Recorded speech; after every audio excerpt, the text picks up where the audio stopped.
আসসালামু আলাইকুম বন্ধুরা, কেমন আছে সবাই?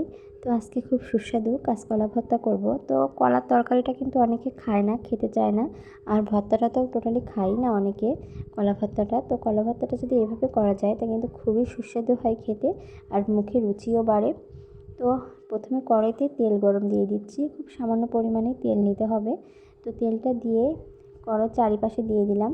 দিয়ে এখন এই যে কুচি করে রাখা কলাগুলো দিয়ে দিচ্ছি, আর সাথে দিয়ে দেব কুচি করে রাখা পেঁয়াজ। এখানে আমি একটা পেঁয়াজই কুচি করে নিয়েছিলাম, তো সেটা দিয়ে দিলাম। কয়েকটা কাঁচামরিচ দিয়ে দিচ্ছি, আর দিয়ে দিচ্ছি কয়েক কোয়া রসুন আর কিছু চিংড়ি মাছ।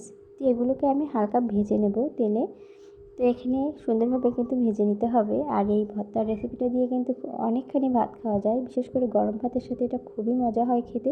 তো আমি এখানে সামান্য পরিমাণে লবণও দিয়ে দিচ্ছি, আর দিয়ে দেবো সামান্য পরিমাণে হলুদ। তো লবণ আর হলুদটাকে দিয়ে এই সামান্য তেলে এটাকে হালকা ভেজে নেব।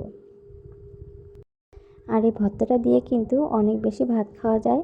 আর এই রোজার সময় কিন্তু ইফতারের পরে কোনো কিছু তেমন খেতে ইচ্ছে করে না, একটু ভর্তা দিয়েই আসলে ভাত খেতে মন চায়। তো এখানে দেখুন আমি ঝাল পেঁয়াজগুলোকে খুব সুন্দরভাবে ভাজা ভাজা করে নিয়েছি, সাথে চিংড়ি মাছগুলো অনেক ভাজা ভাজা হয়ে গেছে, আর কলাটাও সিদ্ধ হয়ে আসছে। তো এইভাবে সুন্দরভাবে ভেজে নিতে হবে, একটু সময় নিয়েই ভাজতে হবে।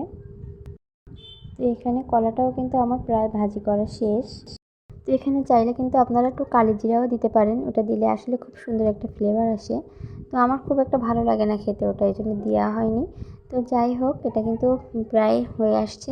এখন এগুলোকে আমি নামিয়ে নেব, নিয়ে এখন শিলপাটায় বেটে নিতে হবে। এটা কিন্তু শিলপাটাতেই বাটতে হবে, ব্লেন্ডারে বাটলে খুব একটা ভালো লাগে না খেতে। শিলপাটা বেটে নিলেই এর আসল স্বাদটা বজায় থাকে। তো খুব সুন্দরভাবে বেটে নিলাম। আর আমরা কিন্তু রাত্রেই রান্নাবান্না করছিলাম সেহরির জন্য।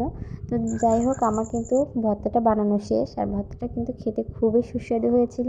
তো আপনারা ভালো থাকবেন সবাই। আল্লাহ হাফেজ সবাইকে।